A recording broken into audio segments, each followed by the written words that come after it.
Okay, I was born 13th of March, 1922 at Children's Hospital in New York City.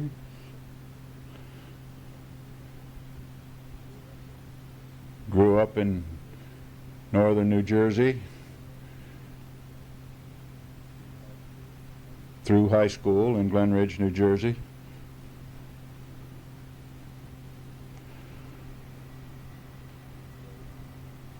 Played on a state championship high school football team, 1938. President of my high school class, president of my high school fraternity, captain of the Junior Essex Troop, a cadet cavalry organization associated with the 102nd Cavalry Essex Troop, New Jersey National Guard. This is where I developed an interest in horses and an interest in the military.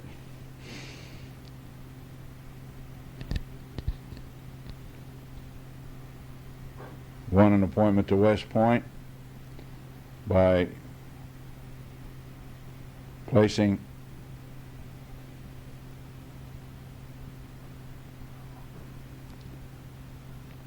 first in the state of New Jersey on the civil service competitive examination for West Point. Entered the academy 1 July 1943, or 40, I'm sorry, 1940.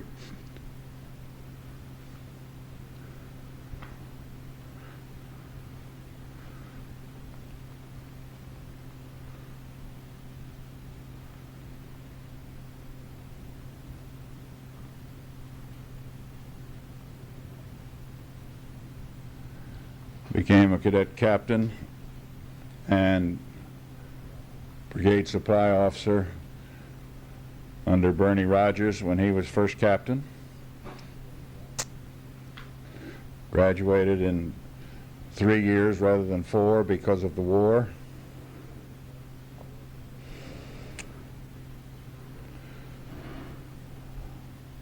Entered the Army Corps of Engineers.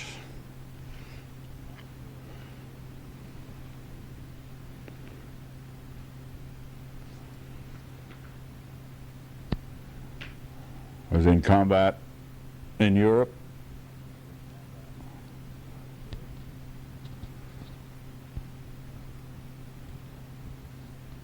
From June of 44 until the war ended in May of 45.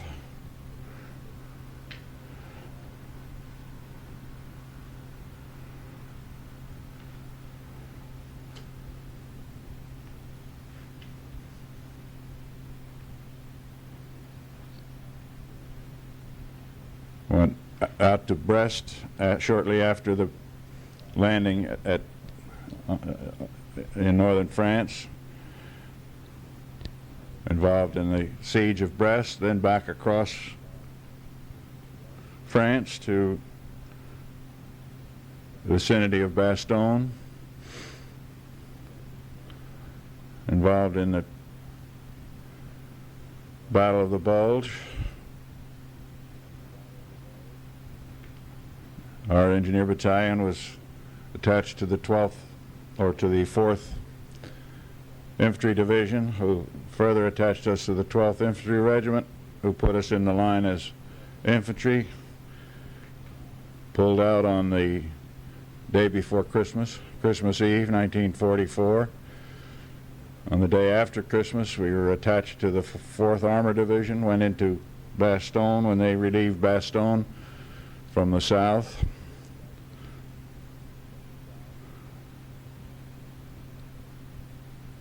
Stayed in Bastogne until the Bulge receded. Attached to the 87th Infantry Division, made an assault crossing of the Moselle and an assault crossing of the Rhine, and on up to the Czech border when the war ended.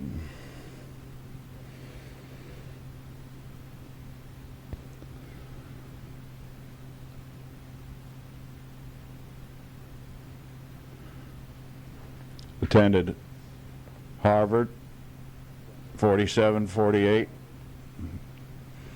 for a master's in civil engineering. Instructor in engineering at West Point, 48-51.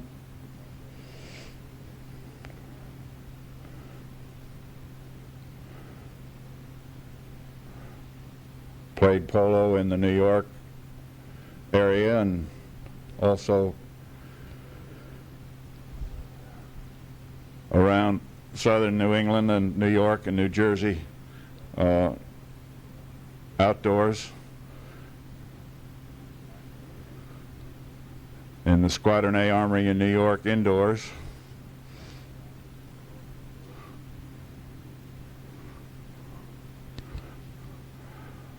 Panama as Operations Officer, Inter-American Geodetic Survey,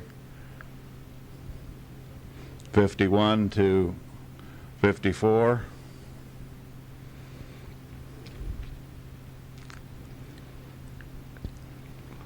Traveled all over Latin America in this job.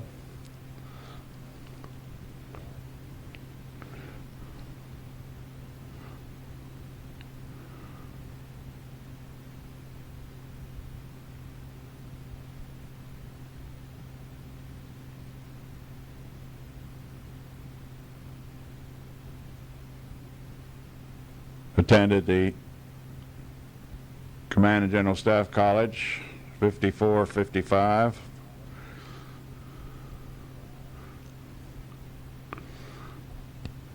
Office of the Chief of Research and Development as an action officer,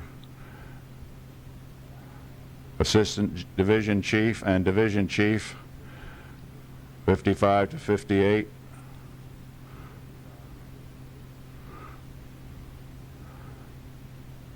Most of the time under General Jim Gavin.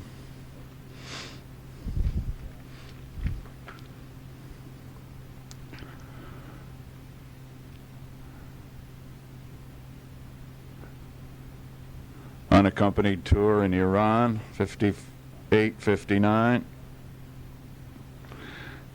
as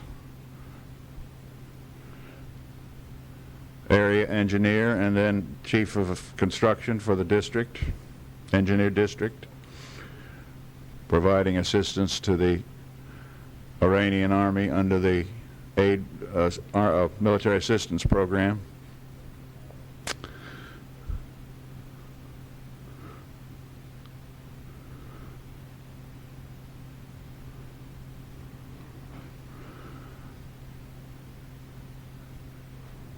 Engineer Maintenance Center in Columbus, Ohio, 59-62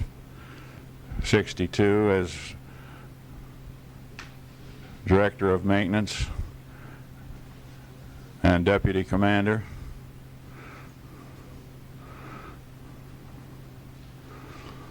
Selected for promotion to Colonel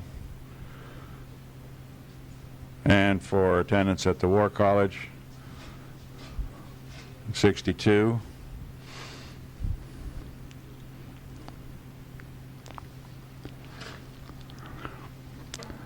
Commander 540th Engineer Group, Germany, 63-65.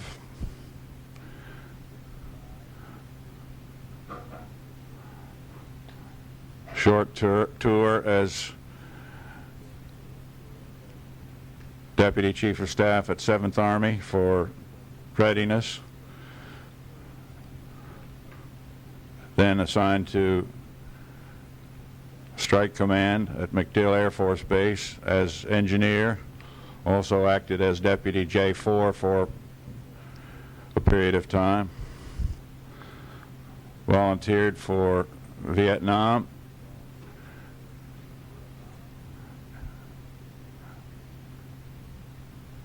In early '67. Vietnam, most of the year of '67, returned home shortly after the Tet Offensive.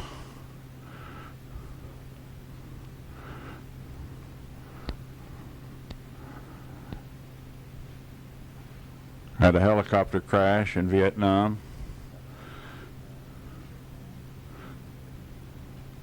Later requiring surgery on my back.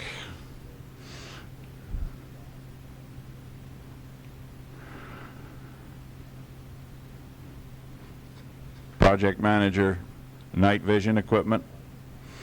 Night vision, project manager night vision for the Army from 68 to 72. When I retired, worked for 2 years as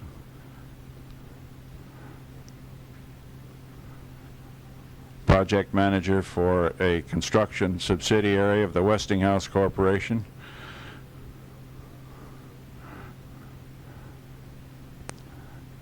Then for a small research and development services company from 74 to 80.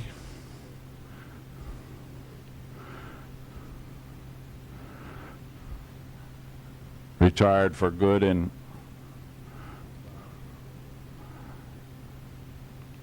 summer of 1980 to enjoy country living in Middleburg, Virginia, and get back to my early love of horses.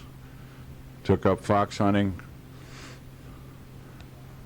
which I'm still doing as of this taping at age 74.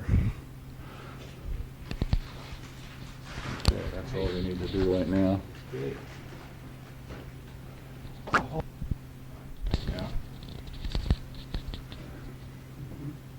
Okay, you want to talk about horses? When I was 9 years old, my mom and dad asked me if I would be interested in joining the Junior Essex Troop, which was just starting up in Newark, New Jersey, not far from our home.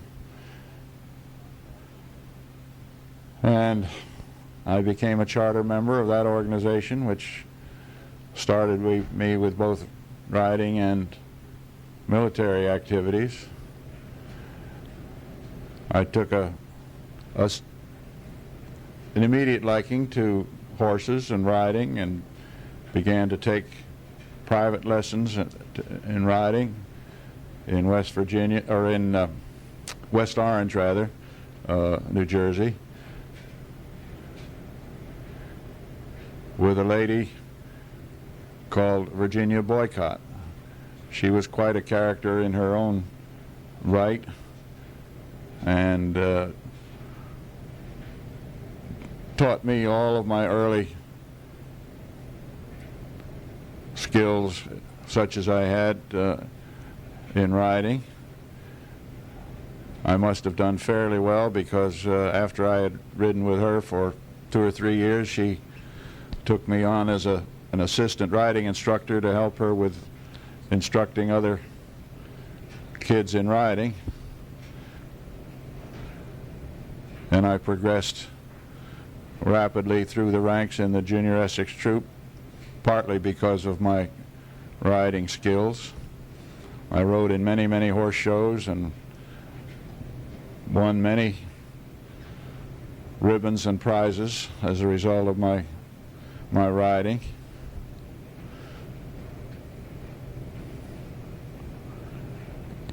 What are skills? What does that mean? Well, you don't just get on a horse and sit there. You have to learn the physical aspects of riding, the balance and other aspects of controlling a horse, and they learn to communicate with the horse through the various means that you have, your weight, your legs, your hands on the reins, your voice, everything else that all goes together to let the horse know that you're in control and that you can get him to do what you want him to do when you want him to do it.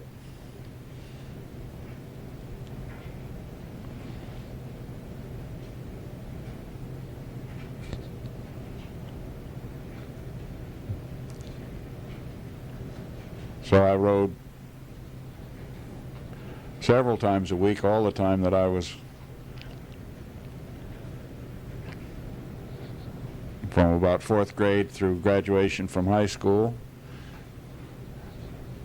Then when I entered West Point, having played some polo with the Junior Essex Troop, I went out for polo and became eventually the captain of the polo team at West Point.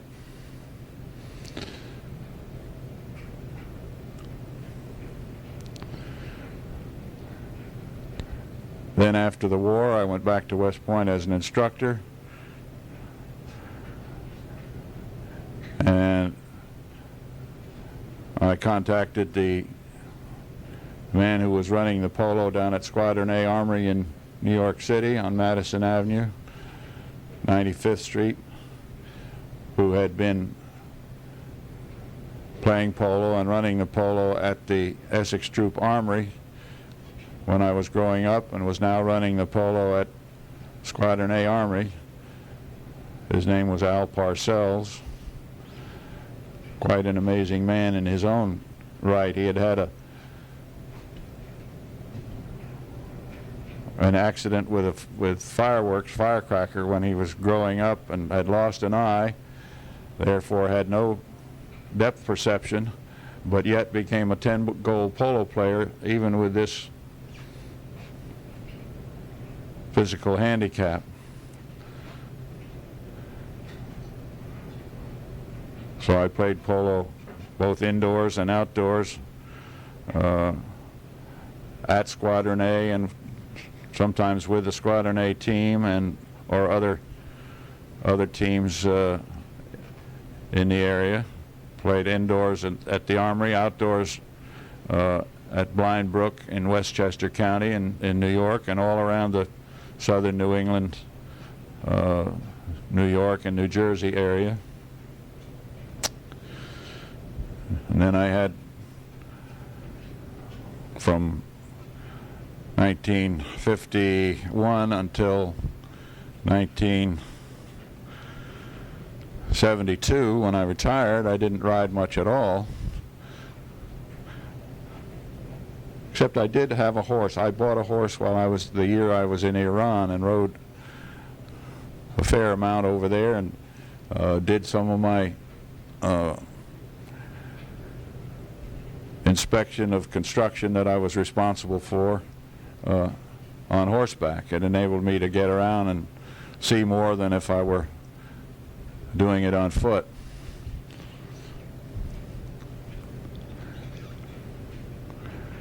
Then in 1972, after I retired, we bought Fieldmont Farm near Middleburg. I took up riding again, bought several horses, started fox hunting, which I had never done before, but having ridden as much as I had and jumped before, it wasn't too difficult a transition to learn to fox hunt, which became a real love of my life from then until now. I've been hunting with the Orange County Hunt starting in 1973 and still doing it at the age of 74 in 1996 as we tape this. Over that 20 years, what percentage of the hunting days do you think you participated in? Well, the hunt normally goes out 3 times a week, and I would say on the average I hunted close to the 3 times a week that the hunt went out. There were some sometimes because of other demands or weather or other things that we couldn't get out 3 times a week, but I would imagine I've probably hunted 16 or 1700 times over that period. So it's been quite an active avocation for me. That's from 74, 73? So from 73 until now, yes. And how did your hunting change when you retired at 80? What was the difference from hunting to Well, that's true. Prior to 1980, when I was working in a civilian job, I wasn't always able to get out 3 times a week. Prior to 1980, it was maybe averaged only twice a week. I took my vacation days normally one at a time. Instead of taking a 2 or 3 week vacation from the year, I'd take 1 day at a time in the fall when we were hunting and hunt on those days, as well as hunt on Saturdays. So I probably hunted twice a week during that period, and then closer to 3 times a week once I was no longer working. And what's the hunt season, November to April? No, the formal hunting season starts the first Saturday in November normally, but we start what they call the cub hunting season in the middle of September. That period from middle of September until the 1st of November being supposedly a training period for new hounds being brought along, taught to hunt. But the hunting during that period is pretty much the same as it is later, except that the dress code, the dress requirements are informal rather than formal. From November on, we wear the black coat and white stock tie and so on. And we, weather permitting, hunt through until the end of March.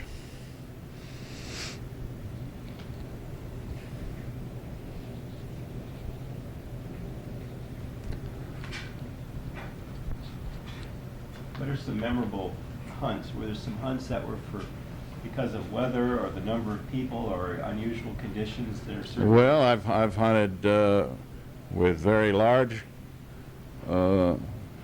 fields out, over 100 people on a special day like Thanksgiving or something like that, and I've hunted with as few as 3 or 4 on days, especially in the winter when the weather wasn't the best. And I've had several fairly memorable hunts. One in particular that comes to mind is when the master of the hunt, who was Mike DuPont at the time, and I became separated from the rest of the field, and just the 2 of us ran with the hounds for probably 45 minutes, finally putting the fox to ground. That was quite a memorable day with just the 2 of us together with the hounds. When was that? What time of year? Well, it would have been probably in the fall of about 77 or so, 78. We just had a straight run there. Yeah, and just 2 of us, with having left all the rest of the field behind. Is that the day that they gave you the mask? No. I have been awarded twice, been awarded a mask, which is the best award you can be given in the hunt for keeping up, staying up, being in on the kill.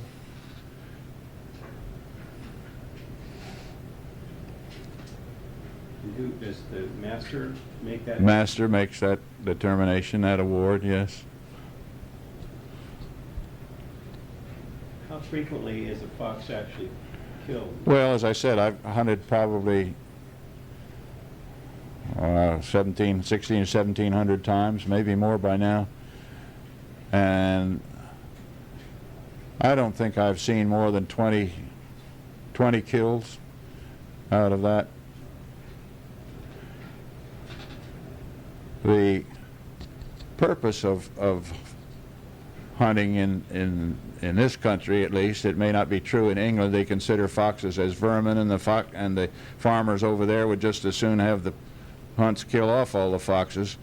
But in this country, fox hunting is more intended to be the thrill of riding to hounds cross country, and not for the purpose of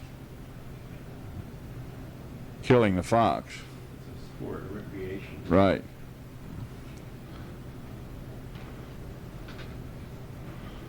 That's interesting. Okay, just tell us more. Interesting. Other memorable times come to mind? Well, no, I can't. It's hard to single out, particularly ones that happened a long time ago. What have been some extreme moments, Mike, with a jump, or the horse you asked the horse to do something that was challenging, things like that. Anything come to mind like that were particularly daring or thrilling, or? No, I can't say that they were. I've had a few spills, and those are certainly memorable. Well, let's get that on record, yeah. What's your Purple Heart here for hunting? You've broken quite a few ribs. Well, I've broken some ribs. I know you're careful now, so. Yeah, as careful as I can be, but sometimes the conditions under which we've hunted have not been the best, particularly in the wintertime when the ground is frozen or has been frozen and is frozen underneath, and then it thaws a little bit on top and gets slick and greasy. And I've had a couple of falls, one fairly bad one, because of that. The horse's legs just slipped right out from under him. On the street? Well, no, in the field, on the muddy slick on top of hard frozen ground. Then I've also had one that happened on pavement, and that was just 93, fall of 93. My horse's feet slipped right out from under him on a paved driveway over at Kinlock Farm. That's when I broke my leg and hit my head on the pavement. Of course, I had a hat on, and probably saved my life, but even so, I was knocked out and had a subdural hematoma. If the horse goes out, there's not too much you can do, really. Not a thing you can do. I can remember it very clearly. Very often an accident like that, you don't remember, you block out the things leading up to it, but I can remember very clearly when it happened. I can remember seeing the pavement coming up to meet me and coming to sometime later in the hospital emergency room. How did the horse fare on all that? Well, he got kind of scraped up, but not permanently damaged, not permanently hurt. Which horse was that? Buster Brown.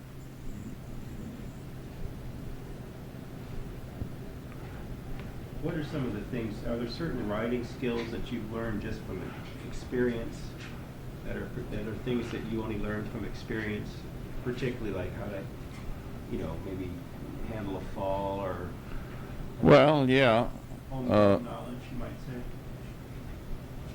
You tend to learn how to fall as safely as you can, but sometimes the falls come so quickly there's not much you can do about it. If you do have a chance to control a fall at all, and you can hit and roll, that helps.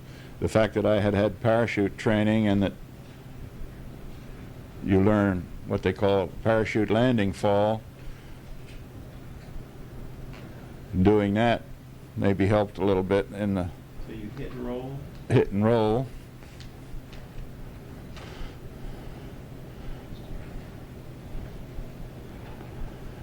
Just for the humor of it, you had that horse that you were breaking in that stopped right in front of Jackie Onassis's horse, and she got a spill once.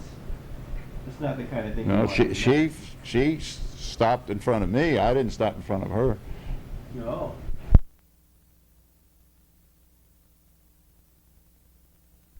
So you said that her horse stopped at a jump and Yeah. she went over? Yeah. Okay. What kind of rider was she? Just like. Well, she was a very good rider. Not world class, maybe, but she was an excellent rider, and she always had good horses. What's a good horse? How can you tell? Can you tell by just watching whether it's a good horse? Well, you can, yeah, if you know what you're looking for, you can watch a horse go and watch him perform and tell how he does. Of course, the best way to tell is to ride him yourself, but... Is the responsiveness to orders and signals? Yes, and willingness to go, and ability to jump, and not shy away from obstacles, and be willing to proceed over a jump without a tendency to stop.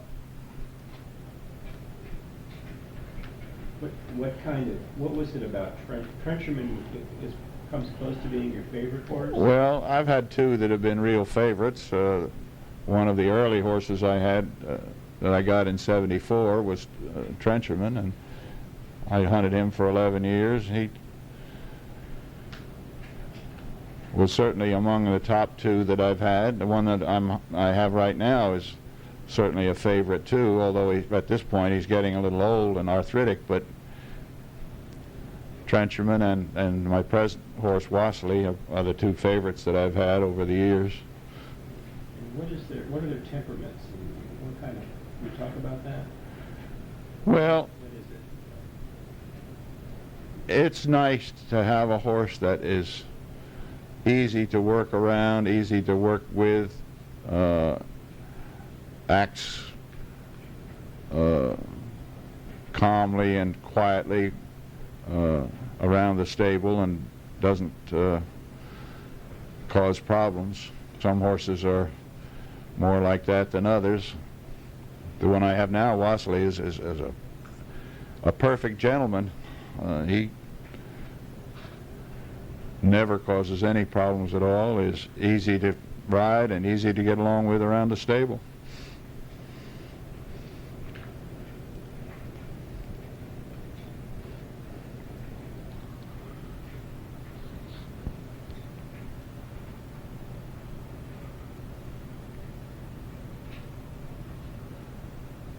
And when they're riding, what was it like?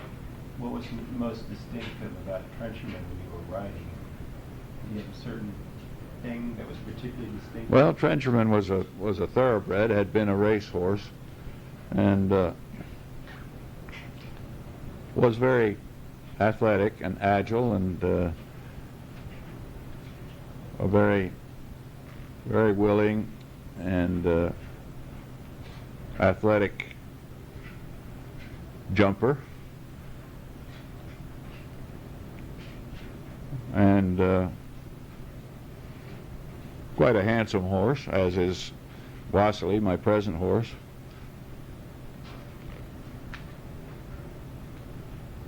Did you know when you purchased each one at the very beginning, what was your first impression of Trencherman and likewise of Vasily? Well, Vasily. Trencherman I bought through Peggy Poe, the wife of the huntsman for the Orange County hunt. She was acting as an agent for the owners who were from Maryland, and he had raced and not been any great shakes as a racehorse, so they decided they'd send him down here to sell as a hunter. And she told me about him, and I tried him, and although he was only a 4-year-old, he showed right from the very beginning that he was going to be, or already was, an excellent hunter. In fact, amazingly so for a young horse. He was an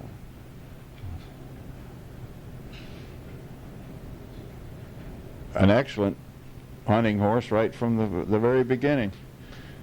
And not many horses that young can do that. It takes usually 2 or 3 years to get a horse up to the capability that you would call a made hunter. But Trencherman was a good hunting horse right from the very beginning. In talking with the other people in the hunt, how often does someone find a made hunter like that? How common? Well, you very seldom would ever find a young horse that hadn't been trained as a hunter that could do it right from the beginning. But many people buy horses that have been trained by somebody else to be a hunter, or else they train them themselves over a period of 2 or 3 years to become good hunters. Have you ever talked with anybody who hunted that had a similar experience of having a made hunter like that? No, not really. Oh, some that are better than others, but not. I think probably Trencherman was sort of a unique case. I don't know of any others that did as well as he did right from the very beginning. So just a wonderful stroke of luck. Yeah. Probably anybody in the hunt would have loved that. Oh yeah. Nice. Now I understand. Okay. And Vasily had to get the hang of it, but he's gotten to like it. Well, Vasily was much older when I got him. I didn't get him till he was 12 years old, and he had already had a considerable career in another area of endeavor. He had been a 3-day event horse. What is that? What is it? Well, that's a type of equine competition, equestrian competition, where you have 3 days of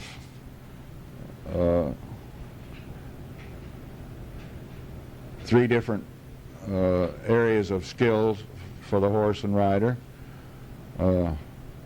One being dressage, another being stadium jumping a course of jumps in a stadium, and the third being cross country over a series out across country, a series of difficult jumps, depending on the level of competition. It goes all the way from novice through training and preliminary, intermediate, advanced, and then even higher than that, the world-class competition in the Olympics and the competition leading up to the Olympics. Vasily had done 3-day eventing up to intermediate level, which requires considerable skill and capability, which he had in his younger days.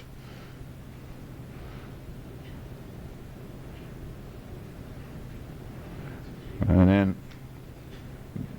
the family that owned him decided that he shouldn't do 3-day eventing anymore, and I bought him from them, made a hunter out of him.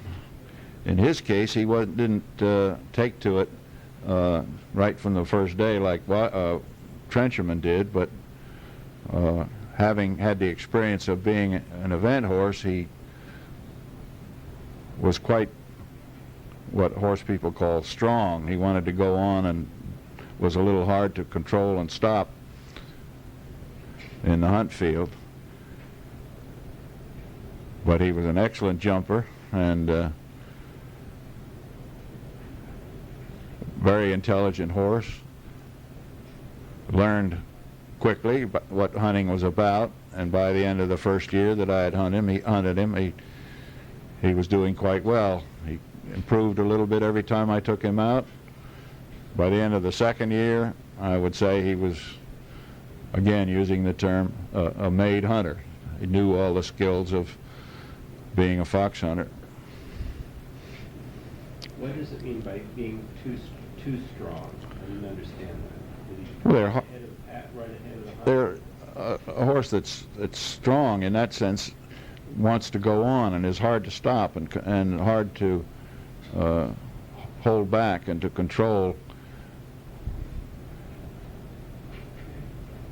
So you're just, if someone like horse like that, you're just holding on while it's. Well, yeah, sometimes that's the case. But he got better each time, and now is perfect. Now that he's getting old, as I am. More finesse. Did you discover when you moved down to Florida that the hunt was something that was more, you wanted to do it more than you realized, or that? Well, I think so. When we moved to Florida, I had more or less thought that I would, at that point, 1990, give up hunting and not come back up here to hunt. But I found when I got down there that I wasn't quite ready to do that, so we started on the schedule that we've been keeping ever since, of coming back up here for hunting in the fall, spending the months of January and February in Florida, and then coming back up for spring hunting in March, and then going to Hot Springs for the Virginia Trail Riders judged trail ride in early April, of which Vasily was the grand champion of the 50-mile ride in 1994. You talked about that? That was a real high point, wasn't it? Well, in a way, yes. I'd been going to that trail ride for a number of years and had won some ribbons, but never anything quite that prestigious as being grand champion. And it was a good feeling after trying for a number of years, and have him become the grand champion of the 50-mile ride. How long have you been participating? Oh, I had been participating at that point about 10 years, I guess. And what does this entail, the 50-mile ride? Well, the horses are judged on condition and how they maintain that condition as the ride progresses. They're judged both before and after the ride and on the trail by a veterinary veterinarian, and for conditioning and how they maintain their condition and how they recover from severe stress of the steep hills and trails and mountains that we rode over there. And the horses are also judged on manners and way of going. And that Wasily's strong on that. Vasily was very good on his manners and way of going, and they have what they call a lay judge, not a veterinarian, but just a person knowledgeable on horses and how they go and perform, and they would watch the horses go right from the time that the rider mounts up at the stable until they return back to the stable after the day's ride, and watches how they perform, how they get along in company with other horses, whether or not they give the rider any trouble or difficulties as they go along.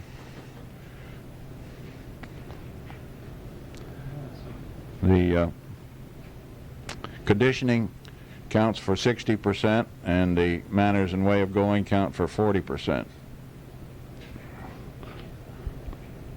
How many participants were there? What? How many participants? Well, when Vasily won in '94, I think there were close to 50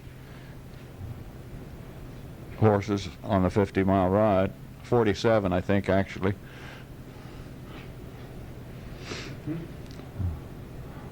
Grand champion of 47. Yes. That's great. What's your favorite time of year? What's really some of there's different types of time of year, riding. What are some of the things that you... Well, normally the cool, crisp, late fall days when the leaves are changing or have just changed and the temperature is maybe 35, 40, 45 degrees. Sun is shining brightly. Sounds like today. It's really, well, today's a little cloudy, but we had a day like I'm talking about last Saturday. We had an excellent day and viewed quite a number of foxes, some of them very close up, and watched the hound work. That's another aspect of fox hunting, that if you really enjoy fox hunting, you enjoy watching the hounds do the job that they're out there to do. It's not just a matter of chasing a fox. They have to pick up the scent of a fox. They have to be responsive to the commands of the huntsman. They have to be able to follow that scent, the trail of the fox, and the fox is pretty wily sometimes and will do different things like running through a herd of cattle or up the middle of a stream or various other things like that to throw the hounds off, and the hounds have to figure out what's been done and get back on the scent to keep running the fox. Are foxes pretty smart? They're very smart. They're well known for being foxy, wily. They're aware of all that. Yeah, sometimes I think that the foxes actually enjoy the activity and of outsmarting the hounds. And usually when they're killed, not always, sometimes it's as a result of a long run where the fox is actually worn down and the hounds catch up to him. But I would say at least half the time when a fox is killed, it's because the hounds come upon him rather suddenly. Fox might be out lying on a rock in the sun, dozing or resting, and the hounds get right up close to him before he realizes that they're there. And it might be a fox that really wasn't even in pursuit or being... That's right, up till that point. They happen upon it. Yeah. And usually when that happens, or when that happens and they catch the fox very quickly after coming upon him, the term that's used is chop. When they chop a fox, it means they come upon him very quickly and kill him almost immediately. Do dogs seem to know about, do they break the neck or just bite them? Yeah.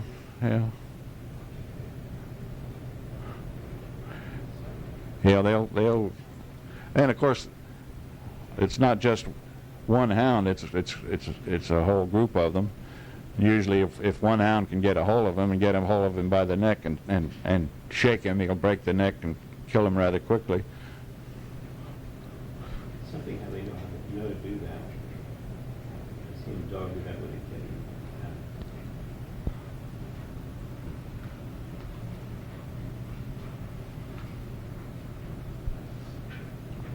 Well, anything else you'd like to add? And we could go on quite a stretch here. Any other memorable moments? Any little anecdotes of the people in the hunt? You know, the little glitterati? One thing you'd like just to put on a permanent record here? No, not really. I'm sure you know we've had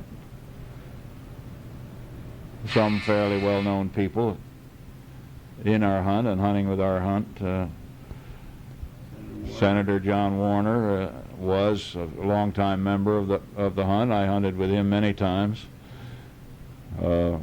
Jackie Onassis hunted with us all of the time that I hunted for over 20 years, and I got to know her fairly well. How often did she come out? Maybe about half the Well, time? she wasn't always staying or living here in this area, but she would come down every year for a month or so, rent a small cottage in the area, and hunt with us on a regular basis, if not with us, with some of the other hunts. But I think she really enjoyed hunting with Orange County Hunt more than most of the others, any of the others. Why is that? Well, the Orange County Hunt always provided good sport, good friends, comradeship, and she knew a lot of the people in the hunt. Buddy Sears. Yeah. Wasn't Charlie Whitehouse one of her friends? Yes. Of course, Charlie Whitehouse was a retired ambassador. Well, he wasn't even retired when I first started hunting. And then later was an assistant secretary of defense. And now is the joint master of the hunt with Jimmy Young. No. We're almost done on the tape, Mom. It's almost done. So she would come down about a month of hunting every year. Yeah. And would it be a certain time of the hunt, in the spring or February? Well, usually in the fall, in the late fall. Although that didn't stop her. Where are you? So, okay, and did the Orange County Hunt have a reputation of some kind as a type of hunt? How was it perceived? The Orange County Hunt has always been a prestigious hunt. It was established in 1903 by Averell Harriman's father, E.H. Harriman, who had been a railroad tycoon and whatever else, I don't know, but anyway, well known and very rich. And it's called the Orange County Hunt not because of Orange County, Virginia, but because of Orange County, New York, where it originated. E.H. Harriman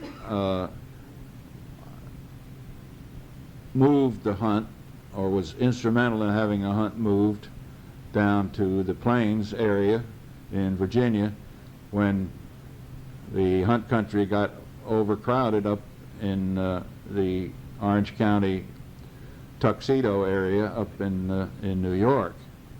And they started by coming down here by train, putting all the horses on a train and all of the people, and coming down here for a weekend of hunting in this area.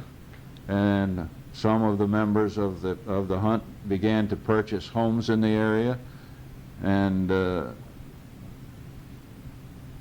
liked the hunting here, and eventually in 1903 they moved the hunt permanently to this area.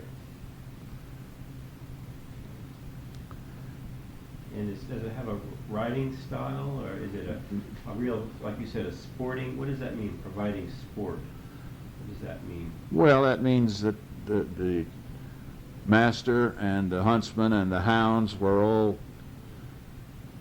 knowledgeable and capable of finding foxes to run, and knew the country exceedingly well, and gave the people who went out with the hunt a good day of hunting.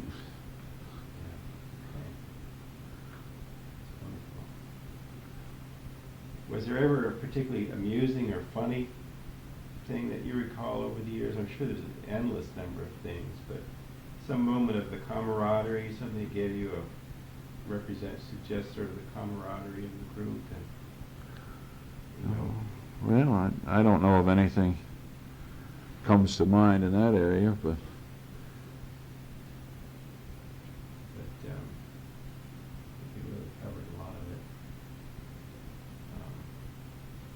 first time you'd heard of Orange County Hunt? Was it when you were looking for a house down? Well, that's another interesting point, I think. We were looking, before I retired from the Army, I retired early in '72, but when I knew I was going to retire, we looked up and down the East Coast, from Connecticut down to North Carolina, for a possible place to retire where we could have a farm and I could have horses. And we didn't. We saw a number of places that we liked, but we didn't come to a decision. By the time I retired and we rented a townhouse in Arlington and spent the better part of a year living there and continuing to look for a place to permanently retire to. And one Sunday morning we woke up, got up fairly early, started looking at the paper, and came across advertisements for places for sale out in the Middleburg area of Northern Virginia. So we just said, well, why don't we get in the car and drive out to Middleburg and see if we can find a real estate agent that might be open and see what we can locate out there. So we got out to Middleburg, fairly early, 8 or 8:30 in the morning, had breakfast at the Red Fox Inn, which is, of course, a famous eating place in Middleburg.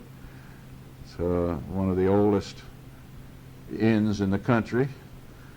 And then right after we had breakfast, we walked down the main street and came across apparently the only real estate agency that was open that morning on a Sunday morning. It was run by Nancy Reuter, and she had her young son, Turner Reuter, who had just graduated from University of Virginia, in the office with her, and he was helping her with... Does he sell rugs or something? What's that? Does he sell rugs, antiques now? Maybe among other things. He's in a lot of things now. This is 20-some years later, and he owns the Red Fox, and he has a lot of activities in the area, including real estate. Anyway, we found them there and established contact with them, and Turner kind of took us over as his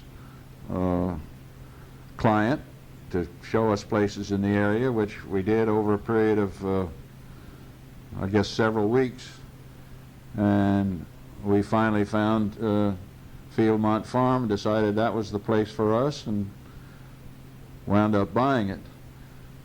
But to get back to the hunting aspect of it, we were driving along the road right near Fieldmont, and I saw a sign out by the road, Morton W. Smith.